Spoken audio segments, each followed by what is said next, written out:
La criada pobre huyó a una aldea aislada, pero se encontró con algo de su pasado que lo cambió todo. La noche tenía la textura de una manta gastada, fría, con costuras de viento que raspaban la garganta. Mariana apretó al bebé contra su pecho. Su cuerpo pequeño y caliente era la única certeza que le quedaba. A su alrededor, las sombras de sus otros hijos se arrastraban como raíces. Sofía con sus ojos de insistente curiosidad, Diego que caminaba con paso enérgico para no quedarse atrás, Emilio que abrazaba su osito raído y el retoño que, envuelto en un pañuelo, dormía con la respiración de un motorcito. La maleta chirriaba sobre las piedras. La suela de Mariana crujía en una tierra que no conocía su nombre. Habían dejado la casa sin cerrar la puerta, como quien se escapa de una habitación en llamas. La voz de Ramiro todavía vibraba en el zaguán, pegada a las paredes. Si no puedes pagar, hay otras formas. No era una amenaza que pudiera medir en horas. Era una sombra que se extendía como aceite y sabía moverse por las rendijas. En su mano el cobrador había dejado una tarjeta manchada de barro y una promesa repetida como un cuchillo. Mariana recordaba ese día con la claridad de una cicatriz.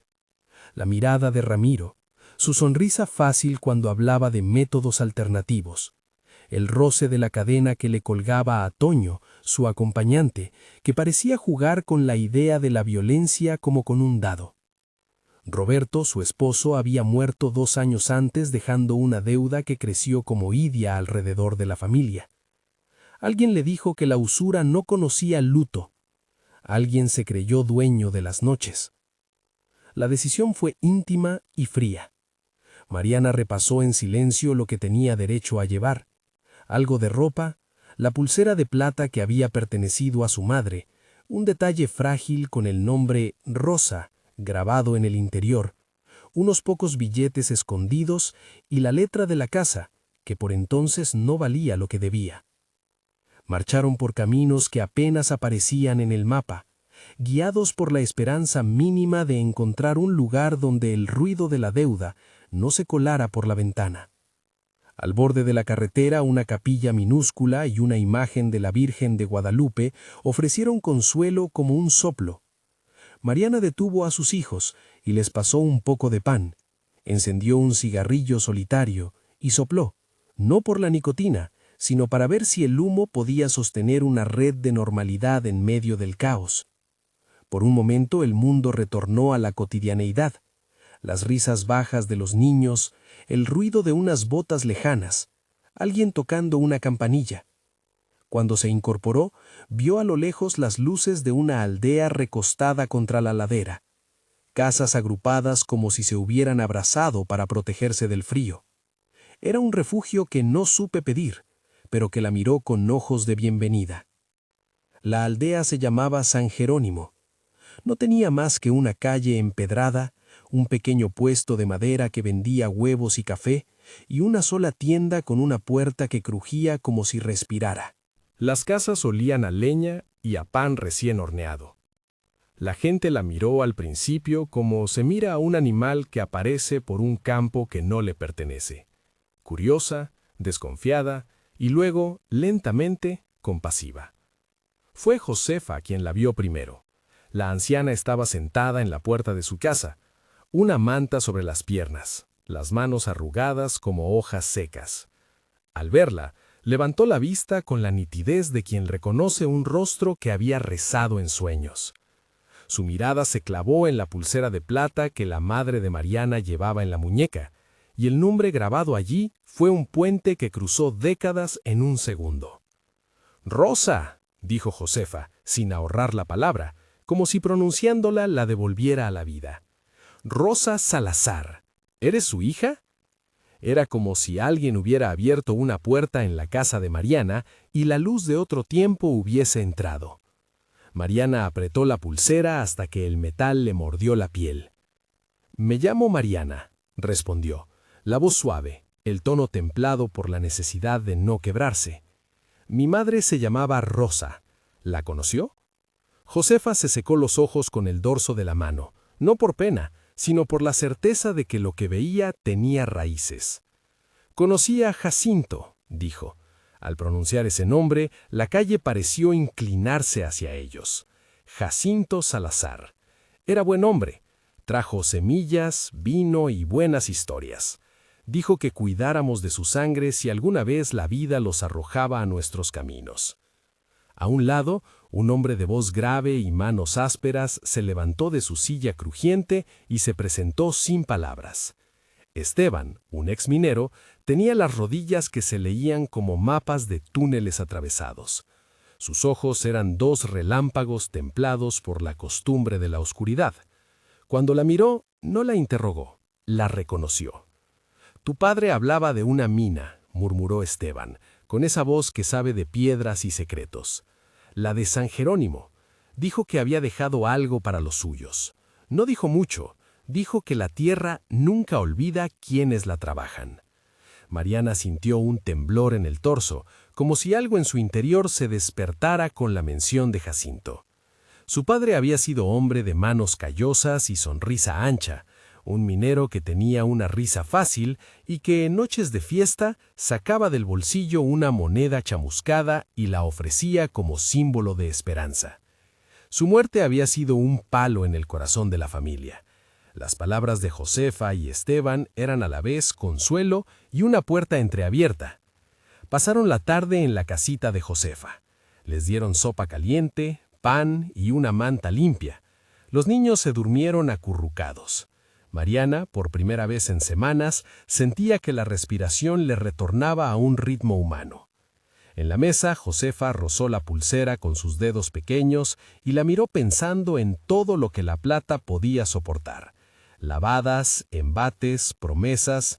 No fue una pregunta retórica, fue un reconocimiento de que los objetos llevan memoria y que esa memoria podía abrir un camino donde parecía no haber ninguno. La tranquilidad duró poco. A medianoche, como si las sombras hubiesen tenido un ruido propio que anunciaba el peligro, alguien fue hasta la puerta. El golpe fue seco, final. Mariana despertó a los niños como si el mundo estuviera por derrumbarse otra vez.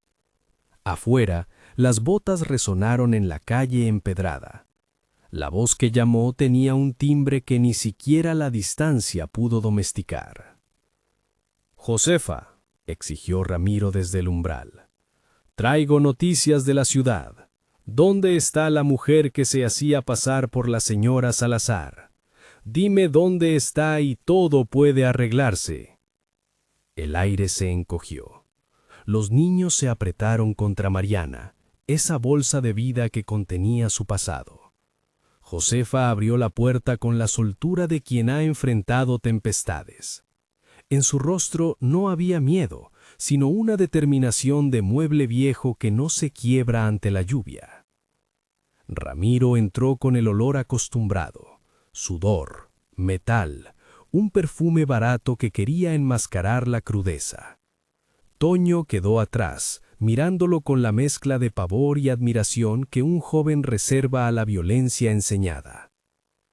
«Sabemos que algo debe haber por aquí», dijo Ramiro, con la misma voz que había repetido en la casa de Mariana. «La deuda no se evapora. Hay formas de resolverlo, de cobrar los intereses pendientes. Si no puedes pagar, hay otras formas». Sus palabras se quedaron como una piedra en el comedor. Mariana escuchó cada sílaba como si fueran golpes sobre la madera. No era una oferta, era un ultimátum. La presencia de aquel hombre era un recordatorio de la ciudad que quedó atrás.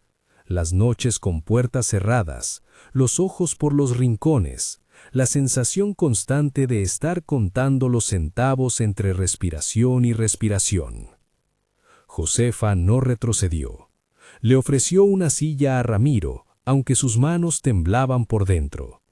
En el tono de la anciana hubo algo que la pequeña comunidad reconoció como fuerza, ni heroica ni temeraria, sino una firmeza que viene de haber visto muchas cosas y de saber que la vida siempre encuentra una grieta por donde asomar. «No puedo dar lo que no tengo», contestó Mariana con la templanza de quien ha aprendido a esconder el terror. «Pero no nos iremos a la ciudad a escondernos. No queremos peleas, solo pedimos». Hizo una pausa para mirar a sus hijos. «Un puente. 3 días». Hubo murmullos. 3 días eran pocas horas para una usura que come sueños, pero eran suficientes para estirar la vida lo necesario. Ramiro la miró como quien mira un plato vacío con hambre. No movió la mano, no mostró la menor señal de ternura. Fue una negociación que se parecía más a una sentencia. 3 días, dijo. Si el dinero no aparece, me llevo a uno de los pequeños, así de simple, y sé cuál es el sabor de su miedo. El silencio fue una losa. Para Mariana aceptar era igual a blanquear el miedo y a entregarlo en bandeja. Rechazar, en cambio, era firmar un destino sin esperanza. A su alrededor, la aldea, que había empezado por ofrecer refugio, se tensó como un animal en defensa. Josefa, con manos rápidas, habló con Ramiro de una manera que sorprendió a Mariana, utilizando los nombres de gente que conocía, las deudas comunes, las situaciones de antaño, con esa habilidad de quien, con pocas palabras, comienza a tejer una salida. 3 días, repitió Josefa, ya no como concesión, sino más como una tregua que podía sostener la dignidad. Antes de eso, quiero ver lo que no puede verse desde afuera. Hay palabras enterradas donde las manos del hombre trabajaron. Si la mujer de quien hablas es quien dice ser, hay pruebas. No juegues con niños, Ramiro. La iglesia no anda vacía. Ramiro truncó una sonrisa y asintió. El gesto contenía amenaza y distancia. Irene, la dueña de la tienda, ofreció café. Un muchacho cerró persianas. En la aldea surgió una especie de complicidad que funcionaba como un muro, una red de pequeñas protecciones. Si esta historia te toca, quédate hasta el final, dijo Mariana en voz baja, como quien habla al oído de un espectador imaginario. Si alguna vez has sentido que te piden a cambio lo que más amas, entenderás lo que siento ahora. Era un latido íntimo que se escapó sin más pretensiones que convocar empatía. Fue una llamada sencilla, sin pedestales ni dramatismos, pero exacta. Permaneció en el aire un segundo y luego la vida volvió a ocupar los cuerpos, la preparación de camas en la sala, el reparto de la poca comida, las miradas de los vecinos que creían que en 3 días todo podría cambiar. Al amanecer del primer día, la aldea se mostró con una luz de promesa y miedo. Josefa y Esteban, que habían conocido a Jacinto, ofrecieron a Mariana una alternativa que tenía en su raíz la honestidad. Si aquello que había dejado Jacinto existía, escrituras, algún certificado bancario o algo que justificara la reclamación, entonces habría una manera de saldar la deuda sin ceder a la extorsión. Esteban habló con palabras de hombre que cavó su vida en la roca. La mina de San Jerónimo estuvo activa hasta que un derrumbe la selló. Algunos dicen que hay cámaras donde los patrones guardaban papeles. Jacinto trabajó allá. Nadie sabe a ciencia cierta si dejó algo, pero él confiaba en nosotros. Si hay algo, lo sabremos, y si no, al menos sabremos que lo intentamos. Mariana sintió en la garganta la mezcla de esperanza y temor. La idea de entrar a la mina era un retorno a la zona de sombra de su historia familiar. Su padre, enterrado en la memoria, había hablado de túneles como quien habla de casa. La minera había sido su vida, la mina su legado. Pero también era un lugar de accidentes, de historias mal contadas y de leyendas que decían que la tierra guardaba los secretos con rabia. Antes de emprender la marcha hacia la mina, Josefa metió la mano bajo su almohada y sacó un pedazo de papel amarillento. Lo desplegó con cuidado. Era un mapa, o quizá una nota con indicaciones que alguien talló con tinta corrugada. Había marcas que señalaban una entrada lateral, unas 7 cruces dibujadas a mano que, según decía la leyenda, los mineros habían puesto para pedir protección. Había también una referencia a una cámara cerrada con llave y a la palabra San Jerónimo escrita con la caligrafía firme de Jacinto. «Lo que encontremos no será fácil», advirtió Josefa. «La mina tiene memoria. Hay tramos que colapsaron y otros que el tiempo devoró, pero si Jacinto la conocía, sabremos por dónde empezar». Mariana se ató la pulsera de plata con los dedos temblorosos. Era su ancla. A su alrededor, los niños la miraban con la mezcla de fe que solo un niño puede ofrecer, creyendo que la madre es un héroe diseñado para vencer cualquier monstruo. Sofía, con 9 años, tomó la linterna pequeña que Josefa le dio. Era una niña que miraba con ojos que ya no eran de juego. Había algo en su frente que parecía la sombra de una abogada en ciernes, como si la seriedad hubiese germinado demasiado pronto. El camino a la mina fue una narración en sí misma, praderas que se volvían más rocosas, árboles que se inclinaban en reverencia, el olor a hierro en el aire. Entrar en el sendero significaba una disolución de la aldea íntima que los había acogido, significaba cruzar un umbral donde la historia de la familia se podía encontrar o perderse. Había verdaderas señales en la ladera, viejos postes, una placa corroída que aún dejaba leer San Jerónimo. Cerca de la entrada, unas 7 cruces de madera clavadas en la roca destacaban contra el cielo. Las cruces se mecían con un viento que parecía llevar mutismo y oraciones a partes iguales. Esteban señaló con su linterna una abertura oscura, semicubierta por maleza y barro. La boca de la mina exhalaba un frío húmedo, como si sus pulmones respiraran desde dentro del vientre de la tierra. «Aquí», dijo, «aquí empezó la vida de muchos en esta región, y aquí se guardan historias que la ciudad prefiere olvidar. Si tu padre dejó algo, será dentro, en una cámara que usaban para guardar documentos o el pago de los jornaleros». Mariana miró la entrada. No veía más que un hueco que olía a tiempos antiguos. A su lado, la pulsera de plata deslizaba su frío contra la muñeca.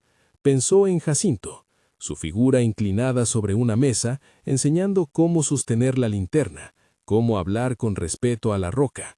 Imaginó su voz diciéndole que la tierra, como la memoria, exige paciencia. Antes de bajar, Josefa prendió una vela y la colocó en la boca de la mina. Fue un gesto tan antiguo como la superstición y tan cotidiano como la necesidad de luz.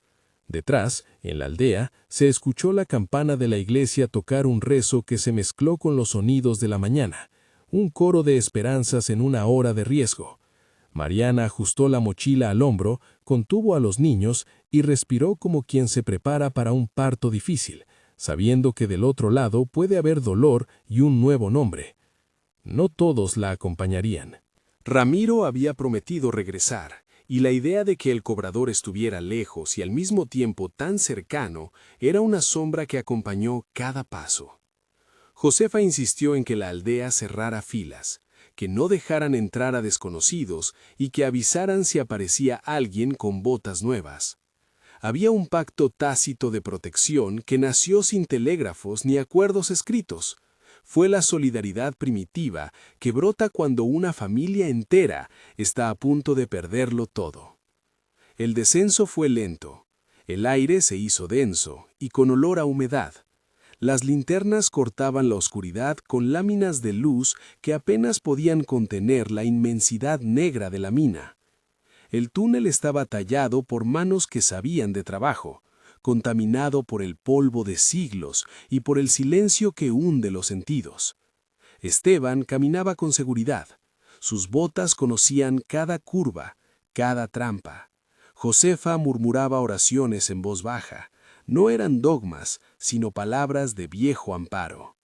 En el suelo, entre rocas sueltas, apareció una pulsera vieja, quizá la hermana olvidada de la que Mariana llevaba en su muñeca. Estaba oxidada, con restos de cuero.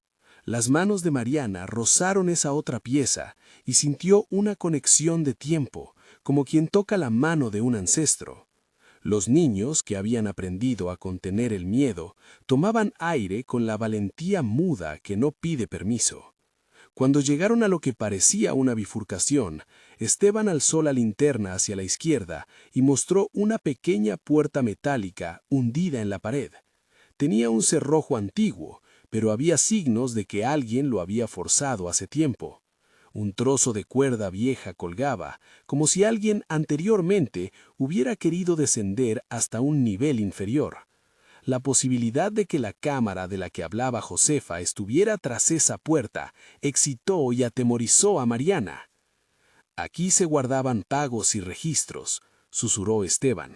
«Entraban contables o el patrón y cerraban todo. Las llaves se perdieron cuando cerraron la mina.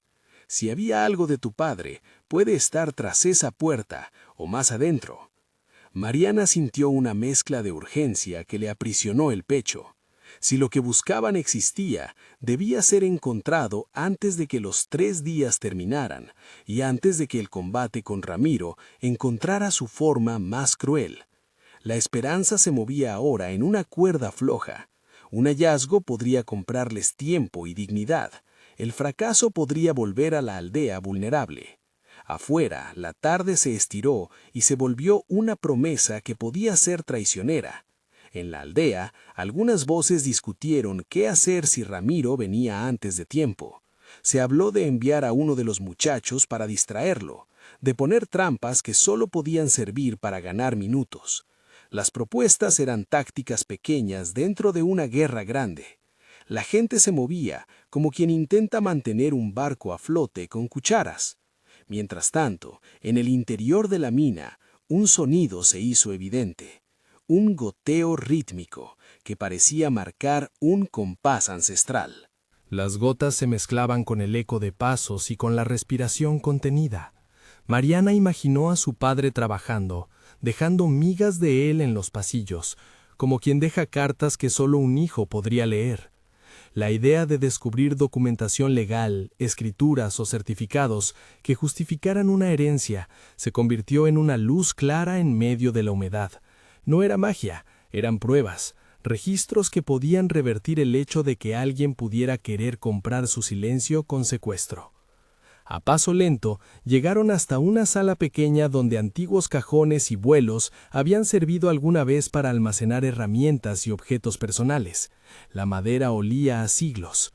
Josefa se arrodilló y comenzó a explorar con manos inquietas. Hurgó entre telas polvorientas y encontró un baúl con cierre corroído. Al abrirlo, los ojos de Mariana se llenaron de una mezcla de anticipación y temor. Dentro, envueltos en tela, había papeles encuadernados, paquetes sellados con hilo, un pequeño sobre con una letra que le resultaba familiar, la caligrafía de Jacinto. El corazón de Mariana dio un vuelco que fue como un martillo. Sus dedos empezaron a temblar cuando tomó el sobre. Lo abrió sin querer con la delicadeza de quien maneja un objeto frágil y decisivo. Dentro, una carta, la escritura de su padre, trazada con una tinta que no había olvidado la forma de su mano. No leyó todo de inmediato, una parte de ella quiso protegerse del desenlace, pero algunas frases saltaron como llamas. Para Mariana, no dejes que olvide nuestro nombre. Si algún día la vida te exige, busca la cámara y confía en Josefa y en Esteban. Antes de que pudiera sumergirse en la lectura, un ruido seco se propagó por el pasillo, un golpe de botas en el exterior. La mina pareció reaccionar con un silencio que cargó los nervios. La voz de Toño, apenas un murmullo convertido ya en un ruido hostil, se mezcló con la respiración de Ramiro que llegaba como un rumor de amenaza. Mariana sintió que la tierra misma contenía el aliento. No podía decir si aquello era buena suerte o un peligro que llegaba demasiado pronto. Los pasos avanzaron hacia la entrada. Todo lo descubierto en la sala quedó suspendido, como si la historia misma esperara que alguien tomara una decisión. Mariana sostuvo la carta contra su pecho, consciente de que tener algo propio significaba poder negociar, pero también exponerse a una codicia más afilada. La entrada de la mina dejó que un rayo de luz se filtrara hasta la sala donde estaban. La sombra de una figura se dibujó en la pared. Era solo una fracción del mundo exterior, pero en ella se reflejaban las consecuencias de la decisión, la posibilidad de pagar, de conversar, o la posibilidad de que la usura respondiera con brutalidad. La puerta del tiempo se bamboleó un poco con el viento y el eco del paso de Ramiro se mezcló con el goteo constante que ya sonaba a sentencia. Mariana apretó la pulsera hasta que le dolió la piel. Tenía en la mano una certeza nueva y frágil. La carta de Jacinto era un mapa y una promesa. Detrás de las palabras de su padre, de la letra que se parecía a él, se atisbaba la posibilidad de cambiar la historia. Sin embargo, el golpe de la entrada y la amenaza que se filtraba desde fuera recordaron que la esperanza se juega en el filo de la navaja. Esteban alzó la linterna. Sus ojos, acostumbrados a la penumbra, vieron el brillo en la roca con una calma que no admitía celebración. Josefa, con la respiración suspendida, dejó la vela encendida en la boca de la sala. Los niños, que por un momento habían intentado dormir, se despertaron al sentir la tensión. Sofía tomó la mano de su madre como si intentara transmitir fuerza por el acto simple de sostener. «Tenemos que decidir», murmuró Esteban. «Si salimos con lo que hay, podemos ir a la gente del pueblo y empezar gestiones. Si nos quedamos, nos arriesgamos a que Ramiro entre». La pregunta quedó flotando en la oscuridad, pesada como una piedra. El tiempo, ese juez invisible, marcaba sus segundos. Afuera, la voz de Ramiro cambió, adquiriendo un matiz de impaciencia que hizo vibrar la puerta. Mariana sintió que sus venas eran cuerdas tensas. La carta en su mano le prometía un camino, pero lo que estaba en juego no era solo el papel, era su dignidad, la seguridad de sus hijos, el nombre de alguien que había trabajado la tierra y que ahora parecía enviar señales desde las heridas del pasado. Si lo que su padre había dejado era suficiente, podría comprar la libertad. Si no, podrían verse obligados a ceder. Respiró hondo. La decisión que tomaría esa noche iba a marcar un antes y un después, el comienzo de una lucha que no sería únicamente por dinero, sino por retomar un lugar en la historia que la había expulsado. Con la carta todavía caliente contra su piel, Mariana se incorporó. Afuera, la voz de Ramiro se acercaba. Dentro, los papeles aguardaban, como promesas silenciosas. Todo estaba a punto de moverse. El golpe en la puerta fue como un latigazo que partió en dos la calma frágil de la casa de Josefa. Afuera, la voz de Ramiro se hizo líquida y amarga, pedía, exigía, olía a pólvora vieja y billetes. Dentro, los cuerpos se tensaron como cuerdas que van a romperse. Mariana sintió que la carta de Jacinto parecía un corazón dentro de su pecho, latiendo con la misma fuerza, dándole calor y urgencia. No había tiempo para deshilachar dudas. Algo en ella, viejo y necesario, se activó. No solo la mujer que había aprendido a sobrevivir, sino la hija que había oído las historias de su padre y creía que los nombres no se pierden si alguien los mira con la suficiente insistencia. La luz de las linternas cortó la penumbra cuando Ramiro y Toño entraron por la abertura principal de la mina. No hicieron rodeos. Sus pasos eran rápidos, calculados. Ramiro tenía la mirada dura de quien vio en la desesperación ajena una forma de negocio. Toño, más joven, con esa mezcla de obediencia y admiración por el hombre que lo llevó por caminos fáciles, miró a los prisioneros de la mina con una curiosidad que olía a peligro. «Busco papeles», dijo Ramiro. «No tengo tiempo para ceremonias. Si hay algo, no lo escondan». Esteban, con la paciencia de quien conoce la lengua de la roca, no respondió con miedo, sino con la somera claridad de la experiencia. «Tenemos lo que buscamos», murmuró, mostrando con la linterna el baúl abierto donde yacían las escrituras y los papeles. «No vamos a salir con nada que nos haga más pobres. Solo queremos verificar». Ramiro avanzó, olfateó el aire como un cazador. Sus ojos se clavaron en el sobre con la letra de Jacinto. La carta fue suficiente para encender su codicia. Toño, impaciente, se adelantó para agarrarla, para apropiarse de algo que aún no le pertenecía. En ese gesto preciso, la mina, que había sido solo recuerdo y polvo, cobró voz. Un crujido, luego uno más seco. Una columna en la galería superior cedió con la lentitud cruel de una sentencia. La luz se hizo polvo. La entrada principal colapsó como si un gigante hubiese cerrado de golpe una puerta que nadie debía abrir. El ruido fue un manto que quiso ahogar los gritos. La boca de la mina se cerró con piedra y polvo. A un lado, una nube de tierra les pegó en la cara como si la tierra quisiera devolverlos a su lecho. La cámara donde estaban se convirtió en una caja, el aire se volvió más espeso y el rocío de la humedad se pegó a los labios. Mariana sintió el pecho apretarse, no por la falta de aire, sino por la sensación de que el tiempo se había vuelto una roca recién caída. «Están fuera», dijo alguien con voz que se parecía a la suya. «Nos han dejado aquí».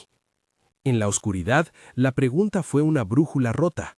¿Quién quedaba atrapado dentro? Josefa, Esteban, Mariana y los niños todavía en la aldea. Pero lo peor no era estar encerrados, sino saber que Ramiro, fuera, tenía manos y ojos y la posibilidad real de llevarse a uno de los suyos como pago por su paciencia insoportable. El plan original de Ramiro parecía simple: intimidar, esperar, escoger un cuerpo. Pero el derrumbe había transformado la estrategia. Ramiro estaba fuera y la familia dentro. Y dentro de esa ecuación, la peor posibilidad, llevarse a un niño, flotaba con la coherencia de una amenaza cumplida. Mariana sintió que las paredes le olían a la historia de su padre. Tocó la hoja otra vez, buscando en su letra la serenidad que necesitaba. La hoja tenía la textura de la confianza depositada. Nombres, números, una firma torpe al final.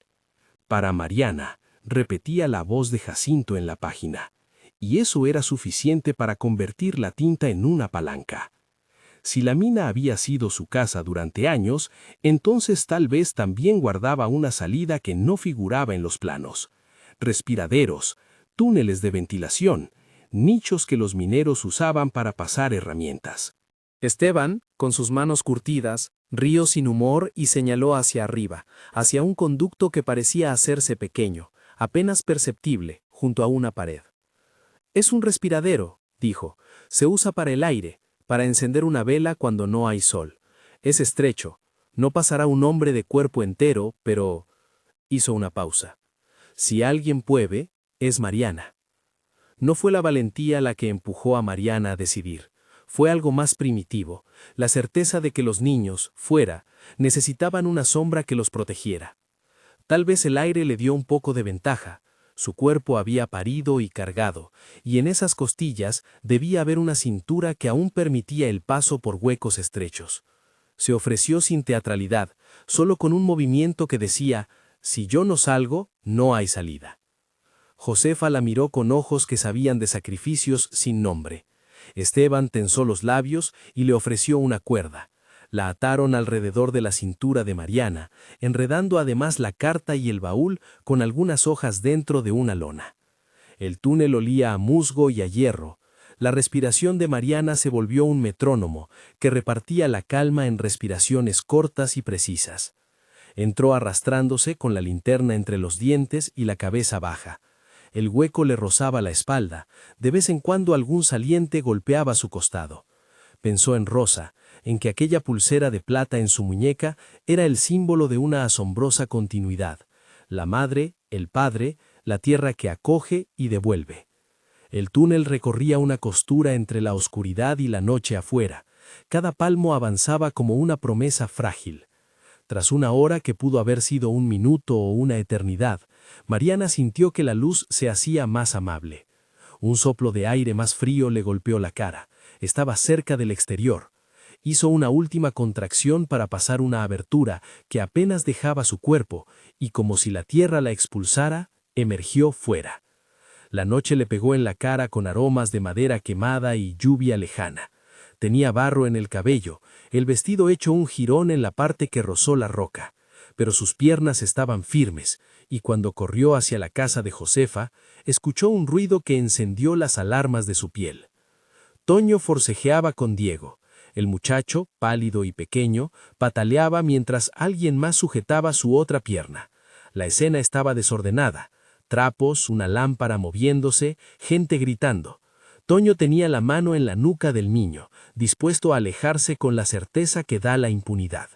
Era un instante que contenía tanto de amenaza que la furia de Mariana se volvió una claridad. No había negociación posible si la violencia tocaba a sus hijos. Ella corrió. No pensó en las posibilidades, en el número de hombres, en si iba a ganar o no. Simplemente corrió y saltó sobre Toño, con la fuerza de quien tiene un mundo entero dentro de los brazos. Toño cayó. La piedra en la mano de Mariana se alzó y lo golpeó en la zona que no admite gestos inteligentes. Lo hizo caer. No fue una imagen de violencia gratuita. Fue un acto preciso de rescate. Toño gimió y soltó a Diego, que salió corriendo hacia los brazos de Mariana como si la gravedad del amor materno tuviera más razón que la del miedo. Fuera, la aldea se había transformado en una pequeña batalla de voluntades.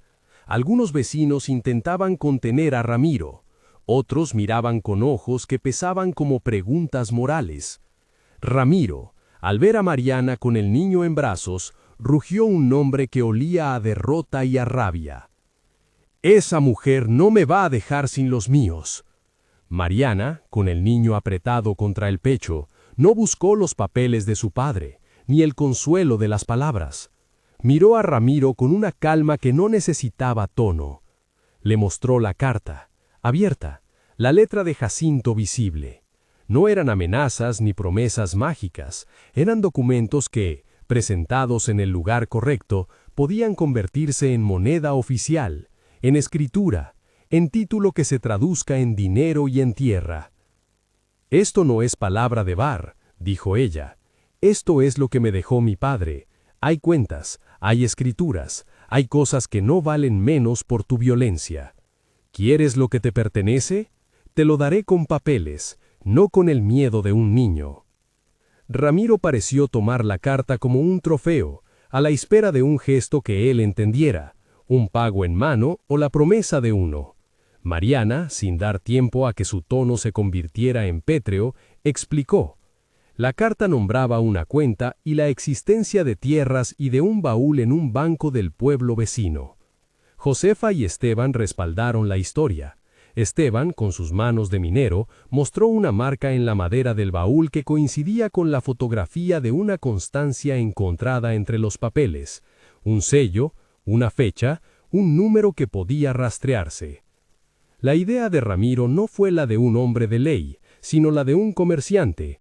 Quería el dinero y, sobre todo, quería llevarse la sensación de tener control. Si los papeles podían transformarse en dinero, le convenía más cobrarlo de forma oficial y marcharse antes de que la aldea se convirtiera en un infierno. Propuso una tregua de hierro. Comprobaría en el banco que aquello fuese real y que, de serlo, aceptaría el pago y desaparecería, no porque la ley lo intimara, sino porque la burocracia le ofrecía el refugio de la legalidad que tapa el olor de sus actos. Hubo risas amargas, gritos, y la medida de la aldea se inclinó hacia la esperanza. Alguien llamaría al pueblo vecino. Un coche llevaría a Josefa con pruebas y a Esteban para identificar los sellos. Mariana no estaba ciega a la posibilidad de trampa. Sabía que la prisa puede ser un disfraz de engaño. Pero la carta, la firma de Jacinto, las pruebas y aquel baúl eran suficientes para abrir una rendija donde la ley podía pasar. Fueron al pueblo en un coche prestado, con la carta temblando sobre las piernas de Mariana. La ciudad más cercana tenía un banco que aún guardaba cajas de seguridad y un notario que, por lo visto, sabía de antiguos depósitos. La historia se narró con voces que se moldeaban en la formalidad de la comprobación. Certificado de defunción de Jacinto, testimonio de Josefa, la carta y las escrituras encontradas en el baúl. El notario, viendo la calidad de los papeles y la concordancia de nombres, pidió calma y diligencia. No era una escena de trámites instantáneos, era la maquinaria lenta de la ley que, al funcionar, podía salvarlos de la arbitrariedad. El banco, por su parte, no era implacable. Había en él una curiosa mezcla de teflón burocrático y humanidad. Un jefe de sucursal, hombre de anteojos y manos limpias, que, tras unas llamadas y comprobaciones, un número de cuenta coincidente, un certificado, el registro de la propiedad, admitió que existía un depósito a nombre de Jacinto Salazar. No era una fortuna, pero sí lo suficiente para saldar la deuda que Ramiro reclamaba y dejar un remanente que garantizaría una vida distinta para los hijos de Mariana. El hombre del banco no sacó cheques mágicos ni entregó billetes envueltos en misterio. Pidió identificación, documentación y la firma de un acta notarial. La burocracia, con su lento ritmo de sellos, sirvió como el bálsamo que neutralizó la amenaza del cobro por la fuerza. Ramiro llegó al banco con el gesto de quien pretende que los caminos le deban siempre algo. Vio los papeles, vio el sello del notario, vio la transferencia inmediata que un gerente habilitó tras comprobar la titularidad. En la mano recibió la constancia de pago, un cheque certificado, una firma, el sello del banco. Al mirarlo, supo que en el futuro tendría algo que decir si alguien le reclamaba. Y entonces, sin más ceremonias, se levantó y se marchó. No hubo persecución romántica ni juicio público. Hubo la simple retirada de quien prefiere el dinero limpio al riesgo de la estigmatización. Toño le siguió con la mirada seca. El regreso a la aldea fue distinto. No fue la entrada triunfal de la solución definitiva. Fue la entrada cansada de quienes saben que la vida, pese a las pequeñas victorias, sigue teniendo mucho por hacer. La deuda había sido saldada oficialmente y Ramiro ya no tenía la excusa para llevarse a un niño. Aún así, quedaron heridas, la sensación de fragilidad, el recuerdo del puño que cayó sobre la mesa la noche en que la tierra había cerrado su boca. Josefa, con manos que olían a sopas y a pan, limpió las cosas en la cocina mientras los niños jugaban a veces con la pulsera de Mariana. Esteban volvió a su silla y la mina recuperó parte de su silencio. Pero la carta de Jacinto no solo había servido para pagar una deuda, era la llave para otra vida. En la documentación habían certificados de propiedad, una parcela con algunas hectáreas, la mitad de una casita en el pueblo vecino y una cuenta de ahorro que con la debida inscripción en el registro permitiría convertir en realidad una idea sencilla pero poderosa. Un taller donde Mariana y otras mujeres pudieran coser, trabajar y vender. Un lugar de autosuficiencia que conservara la dignidad. Mariana no sucumbió a la idea de la riqueza rápida. Sabía que lo importante no era solo el dinero, sino la manera en que se usaba. Con la ayuda de Josefa y de Esteban, y con la asesoría imprescindible de un abogado que conoció en el trámite, empezó la gestión. Registro de la herencia, notaría, venta parcial de terrenos, lo justo para obtener capital, y la creación de una figura legal que protegiera el patrimonio. Fueron días de papeles, firmas, visitas a la oficina y la aprobación de un plan de negocios que no sonaba pretencioso. Un taller, una pequeña panadería, una cooperativa de costura. El primer paso no fue construir un palacio, sino comprar una máquina de coser industrial y arreglar el techo de la casa que serviría de taller. En esas jornadas, Mariana leyó la carta de Jacinto en voz alta una tarde, con los niños dormidos a su alrededor. Había fragmentos que le dolían y otros que le daban risa. La forma en que él había querido dejar instrucciones, como quien deja un mapa de tesoros, con nombres y señales que solo su sangre podría interpretar. La carta decía, entre otras cosas, que lo que te deje sirva para que no vendan la dignidad por unos pesos. Si te toca luchar, lucha con la frente en alto. Mariana, con los ojos llorosos, guardó la carta en un cajón y decidió que la pulsera de rosa permanecería colgando de su cuello, cerca del corazón. La noche en que todo pareció cerrar, sin embargo, no fue solo administrativa. Hubo un momento íntimo que nadie pudo medir.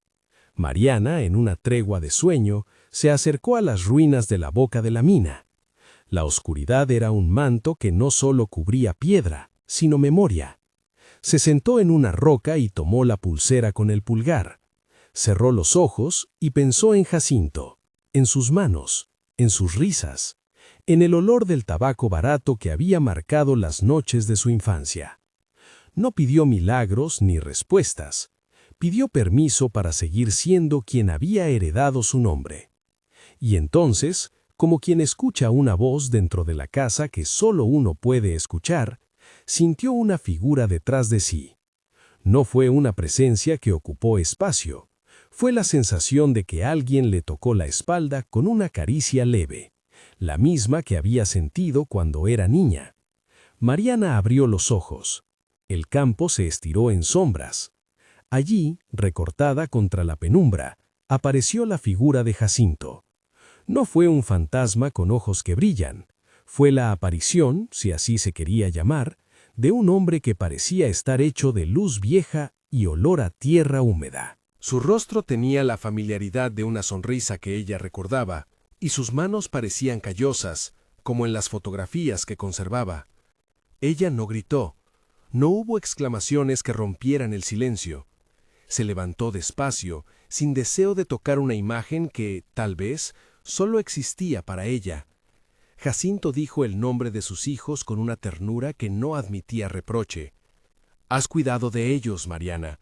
Has hecho lo que debía hacerse». La voz no tenía peso físico, parecía flotar entre las piedras. Mariana sintió una avalancha inesperada de perdón. No necesitaba que su padre justificara decisiones, ni que explicara por qué había dejado las cosas donde las dejó. Aquella visión fue el cierre que había pedido sin saberlo, la legitimación de una vida construida con trabajo y cuidado. «Gracias», susurró ella, «gracias por no olvidarnos». Jacinto, o la memoria de Jacinto, sonrió y miró la pulsera en su muñeca. Tocó con el índice la plata y, sin palabras, dejó una bendición que no era un mandato, sino una licencia para seguir. El aire se calmó. Cuando Mariana volvió a mirar, la figura se había difuminado en la noche como se desvanece una nube. No supo si había sido sueño, visión, un sueño compartido con la Madre Tierra. No le importó. La certeza que quedó dentro de ella era suficiente. Alguien había visto su lucha, y eso bastaba como anestesia contra el desconsuelo. La vida después de aquello mantuvo la dureza de la cotidianidad, pero con un pulso nuevo. El taller abrió con un nombre sencillo, Herencia. Allí mujeres del pueblo cosían, reparaban ropa, fabricaban prendas que vendían en mercados cercanos.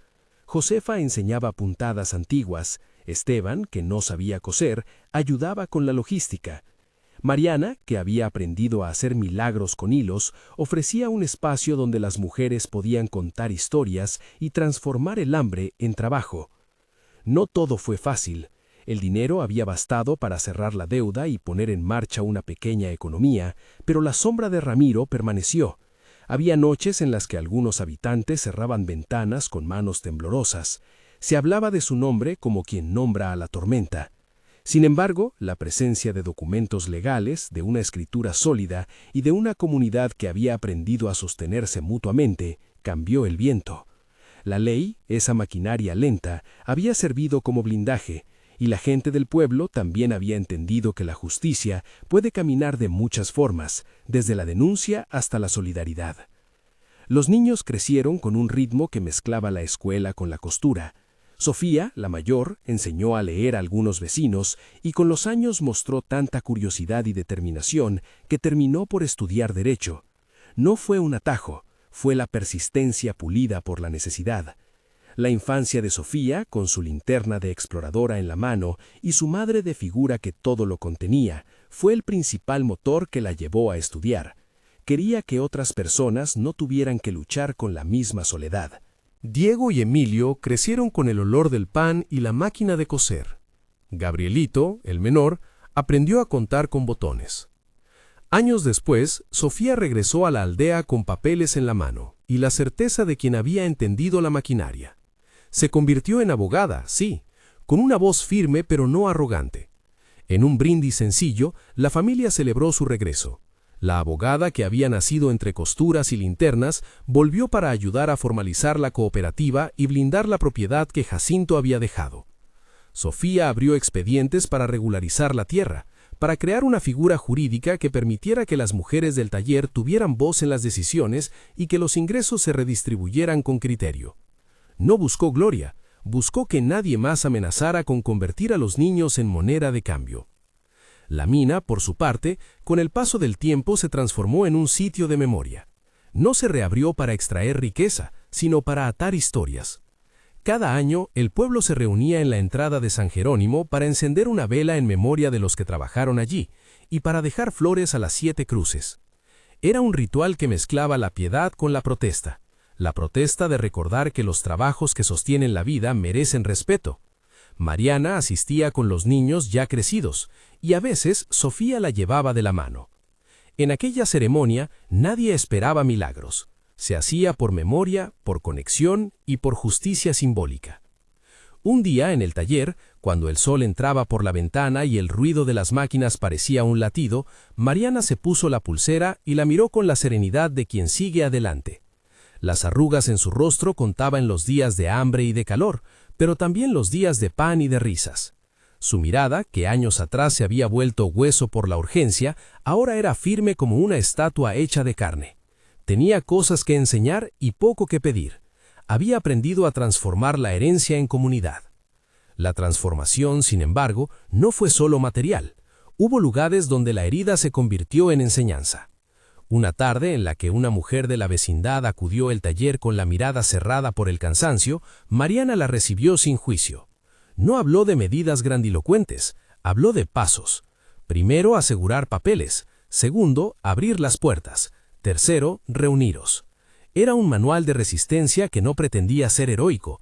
Era la técnica de quien sabe cómo coser un estado de bienestar con hilos de cada día. Sofía, ya abogada, se encargó de otros asuntos.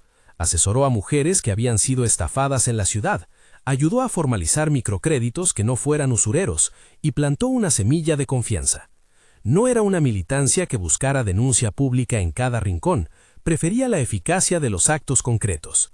En su primer discurso público, dijo algo que quedó grabado en la memoria de la aldea. No es que queramos venganza, queremos tierra donde nuestras manos trabajen y papeles que nos dejen vivir. La frase fue simple, y en su sencillez estaba la profundidad de una demanda que muchas entendieron. Años más tarde, cuando la aldea celebró un aniversario de la apertura del taller, una placa colocada frente a la casa de Josefa llevaba una inscripción modesta: a los que cosen la vida. Mariana, ya con el cabello salpicado de canas, subió al improvisado estrado y habló en voz baja. No ofreció discursos triunfalistas, recordó a su padre, contó la historia de la carta, mencionó la pulsera de rosa que llevaba siempre. Dijo que lo más importante no había sido el dinero, sino la certeza de que nadie, ni siquiera la noche más cerrada, podía borrar un nombre si alguien se ocupaba de nombrarlo. Al final de esa tarde, cuando las luces se volvían tenues y la gente se dispersaba con la calma que da el trabajo, Mariana salió de nuevo a la entrada de la mina. Los niños de entonces ahora eran hombres y mujeres con rostros propios, y las cruces seguían en su sitio, cinceladas por manos que habían conocido la piedra. Ella se sentó en la misma roca de aquella noche lejana y por un rato escuchó el viento. Fue entonces cuando, por última vez en la historia que cuenta este relato, sintió la presencia de Jacinto. No apareció con teatralidad, apareció como una brisa que olía a tierra fresca y a aceite de lámpara. Sus palabras no fueron más que un susurro que el oído puede confundir con memoria. «Hiciste lo que debías, Mariana». Ella sonrió y sin alzar la mirada murmuró: «Lo hice por ellos y por nosotros todos». La figura se desvaneció. No hubo aplausos ni trompetas, solo la continuidad de la vida. El taller con su ruido, los huertos bien ordenados, las risas que se escapaban de puertas abiertas. Mariana regresó a su casa con la piel cálida y el corazón sereno, como quien vuelve de un viaje que no tenía mapa.